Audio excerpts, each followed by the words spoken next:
The market is hard at the moment. I'm sure that's what you're having conversations with people about as well. And it's purely about, if we zoom into my area of expertise, construction costs, that's the one that kind of, if we can solve some other issues, you still got to get through that gate, essentially.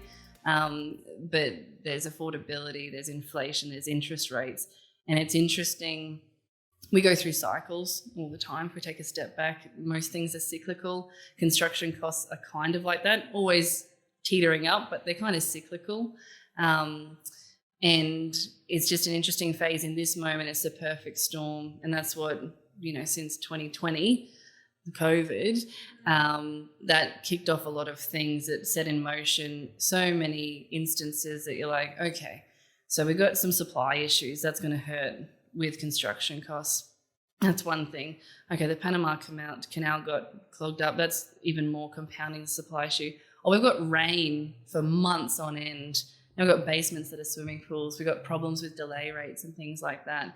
And so in a hard market that was already kind of hard, this just compounded it. So escalation has always been a known factor, but this particular point in the market is really, really hard just from those compounding factors.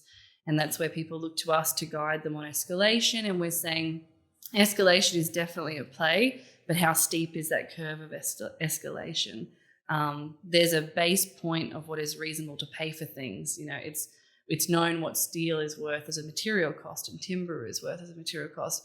The unknown at the moment that's setting escalation is labor. So that's quite hard. And that's where it all comes back to is not all markets are predictable, but sometimes once they're going up, yep, cool, it's a known market. We're currently in this stage of it's going up, but just how crazy.